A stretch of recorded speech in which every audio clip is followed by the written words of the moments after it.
New Year's Eve celebrations are swept away. High winds mean Hogmanay in Edinburgh is cancelled. Other fireworks displays are also off. We just haven't been able to build the stages, build the safety infrastructure to keep people safe within the city centres. Travel's expected to be disrupted as well, with much of the UK under weather warnings. We'll have the latest also tonight. 5 people are charged over the death of Liam Payne, including the manager of the hotel where he died. And victims of the post office scandal join Gareth Southgate and a host of famous faces in the New Year's Honours list.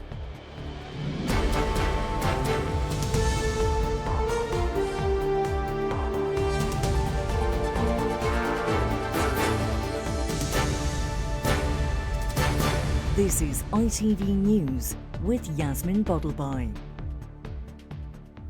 Good evening. Extreme weather has led to the cancellation of a number of major New Year's Eve events across the country. High winds and heavy rain means Edinburgh's world-famous Hogmanay celebrations have been called off, and a fireworks event in Blackpool, normally attended by tens of thousands of people, has also been cancelled. Travellers too are being warned of significant disruption in the coming days. Rachel Townsend has the latest. The stage was set and tens of thousands of people were on their way. But tomorrow, thanks to predicted wind, rain and snow, there will be no Hogmanay celebrations in Edinburgh. The weather's been in the last 24 hours. We just haven't been able to build the stages, build the safety infrastructure to keep people safe within the city centre. So rather than leaving it to the last minute for people travelling, especially with the yellow weather warning across the country, the best and safest decision is to make it 24 hours before. Edinburgh's New Year festivities draws massive crowds from around the world. Some of those who travelled remain philosophical in the wake of today's cancellation. No, little wind, little rain won't stop us. It's all part of the atmosphere, isn't it? Nothing ever stopped us going out, so why would it now? Over the next 4 days, Scotland will be covered by 5 different weather warnings, including a more severe amber alert. And there's no escape south of the border. Much of England and the whole of Wales will be under a yellow warning for wind and rain well into New Year's Day. It leaves organisers of big public events with big decisions to make. Thousands were expected at Blackpool's promenade to experience fireworks in front of the tower. But for a second time in just 4 years, high winds, which we're already starting to experience, have forced its cancellation. And it's not just fireworks under threat. Gales and potential flooding will inevitably bring travel disruption on the roads, railways and in the air. Not the new year so many were hoping for. Rachel Townsend, ITV News. 5 people have been charged in connection with the death of Liam Payne in Argentina. The former One Direction star died in October after falling from a hotel balcony in Buenos Aires. Martha Fairley is here. Martha, what do we know about these charges? Well, 3 people have been charged with negligent homicide, the equivalent of manslaughter, another 2 charged with supplying cocaine. And the Argentinian judge who's decided the case should proceed to trial has also released details about Liam Payne's final hours. Roger Norris, described as Liam Payne's friend and representative, is said to have left the hotel less than an hour before he died. He's accused of abandoning Payne, having full knowledge of his state of intoxication, vulnerability and helplessness, although he's denied any wrongdoing in the past. Manager of the Casa Sur Hotel, Gilda Martin, is accused of allowing Payne to be taken to his room moments before his death, where the balcony was a source of risk, while the head of reception, Esteban Grassi, is said to be one of 3 people who dragged Payne to his room before he died. Now, Judge Laura Bruniard said on the day of Liam Payne's death, hotel staff saw the singer under the influence, demanding alcohol and cocaine, and it's believed he fell because in his state of intoxication, he tried to exit the 3rd floor room via the balcony. Toxicology tests showed traces of alcohol, cocaine and prescription antidepressant. A waiter and a hotel employee who'd been charged with supplying Liam Payne with cocaine are to be remanded in custody, but a lawyer for the waiter is reported to have denied his client was the dealer. OK, Martha, thank you. The Welsh ambulance service has this evening declared a critical incident due to increased emergency calls and extensive handover delays. The service is urging people only to call 999 for serious emergencies and warn patients face delays as more than half of the Trust's ambulances wait to hand over patients outside hospitals. Grief has turned to anger for many of the bereaved families of the 179 killed in the South Korea plane crash. Families and loved ones of the victims are still at the airport waiting for news and for bodies to be recovered. Officials believe the plane's landing gear may have malfunctioned after a bird strike. A warning. Chloe Keady's report does contain distressing footage from the scene. All that's left of a plane that was carrying nearly 200 people are the charred remains of its tail, which now stands towering over teams of emergency workers as they pick their way through the wreckage. It had been full of families on their way home from Christmas holidays in Thailand when it crashed as it tried to land, killing 179 people.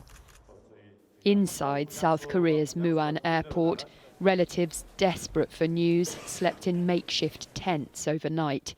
Their grief now compounded by grim frustration at how long it's taking for the bodies of their loved ones to be recovered and returned. This man's brother was on board. We are demanding that the government should bring in more experts to help recover the bodies. The most important thing at the moment is the dignity of the victims. They need to be treated well.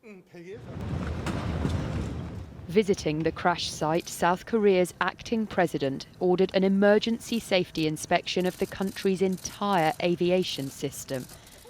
It's now been revealed that the pilot of this Boeing 737-800 reported a bird strike moments before it went down.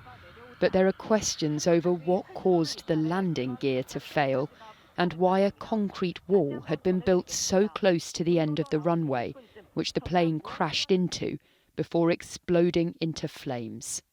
While I can't say for certain what caused the accident, but then the concrete wall definitely contributed quite a lot to the actual impact, because without the wall, it could have skidded off the runway and towards the motorways, perhaps, or into the fields, which would have lessened the damage. As South Korea's 7-day period of official mourning begins, so too does the investigation into one of the deadliest airline disasters in its history. Chloe Keady, ITV News. A teenager jailed for a year in Dubai for having a sexual relationship with a 17-year-old girl has handed himself in to begin his sentence. Marcus Fakana from North London was on holiday with his parents when he met the girl, who is now 18. The campaign group assisting him says he now hopes of a pardon from the country's leader. World leaders have been paying tribute to former US President and Nobel Peace Prize winner Jimmy Carter. Joe Biden said the world had lost an extraordinary leader, statesman and humanitarian. He confirmed there will be a state funeral held early in the new year. Robert Moore reports. In the small Georgia town of Payne, today the sense of pride and loss is clear. For this is the community that Jimmy Carter called home for 100 years. With flowers being placed outside the centre where he focused so much of his post-presidential work, there was also a sense of gratitude. I'm very sad that he's gone. I think, what more could he have done? He lived a very full life. And today members of the family fondly recalled the moment when Jimmy Carter told them the news of his improbable bid for the White House. He said, "I'm running for president," and my dad said, "President of what?" And he said, "The United States." And my dad said, "Oh, yeah, right." And we just all laughed and went on about eating. I, Jimmy Carter, do solemnly swear. Jimmy Carter was a one-term president, taking office in 1977. He faced major economic headwinds, including spiralling energy prices at home and the humiliation of the hostage crisis in Iran, when dozens of American diplomats were seized after the revolution. But he had one notable triumph as well. a Middle East deal that saw Israel and Egypt sign a peace deal that endures to this day. Last night, Joe Biden paid his own tribute to America's 39th president. America and the world, in my view, lost a remarkable leader. He was a statesman and humanitarian. And Jill and I lost a dear friend. Flags are at half-mast at the White House and across the nation as America pays tribute to the unlikely life of the peanut farmer from Georgia who won the White House and a Nobel Peace Prize. Jimmy Carter's state funeral will be on January the 9th, just 11 days before Donald Trump takes office. A moment of national reflection for a bygone era in American politics. Robert Moore, ITV News, Washington. In the Premier League, it's been another bad night for Manchester United. Finally, leading sub-postmaster campaigners have joined sporting stars, celebrities and community fundraisers on the King's New Year Honours List. For many, including former England manager Gareth Southgate and Olympian Keely Hodgkinson, the awards reflect personal triumphs. For others, it's a chance to showcase their work and help more people in future, as Olivia Guthrie has been finding out. Arise, Sir Gareth Southgate. The former England football manager is among those being knighted by the King. I look down on row after row of the most overrated people on the planet. Comedian and mental health campaigner Stephen Fry says he's startled and enchanted to be made a knight as well. At the Tower of London today, though, it was the unsung heroes who took centre stage at the big New Year Honours reveal, including 18-year-old Michaela Beams. Diagnosed with cancer aged 4, she's found time around her own treatment to raise more than £350,000 for charity. Michaela and other recipients received letters telling them about their awards. Because I can't see very well, my mum read it out to me. It was like, are you sure? Can you read it out again, please? When we got the letters, we thought they were parking fines because they look very, very official, but like a fine sort of official. He gets the parking fine, I get the speeding fine. I'm just a girl that gets to do her dream job, but the work that we're doing in Northern Ireland, I think I'm glad that it's getting a bit more exposure. I'm glad that people will find out what we do and hopefully gain a bit more support from the community to help more kids get involved and engaged in the programme as well. Sub-postmasters wrongly convicted of fraud, theft and false accounting are also being recognised, including Seema Misra.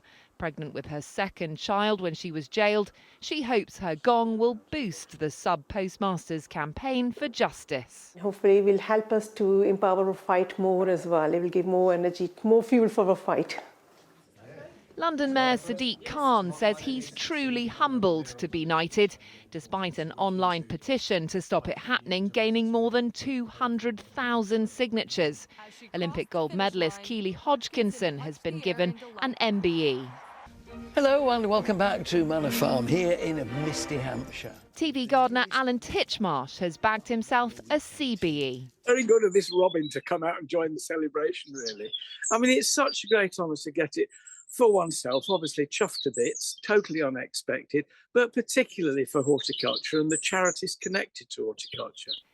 Mylene Class has been recognised for raising awareness about baby loss. She says the honours system gets her campaign in front of the right people.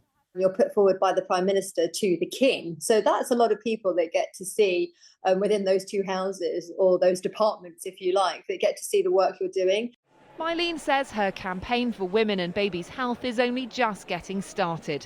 But first, she and over 1,000 others revealed in the honours list today have a date to be recognised by the King. Olivia Guthrie, ITV News. And that's it from us for tonight. From all of the team here, thank you for staying up with us. Sleep well. Good night.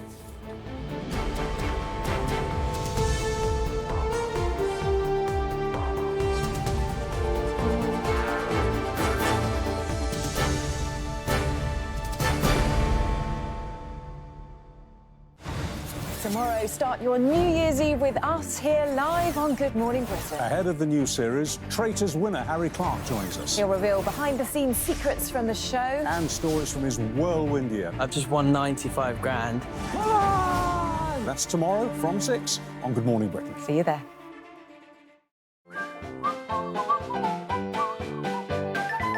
You can't beat a better boy.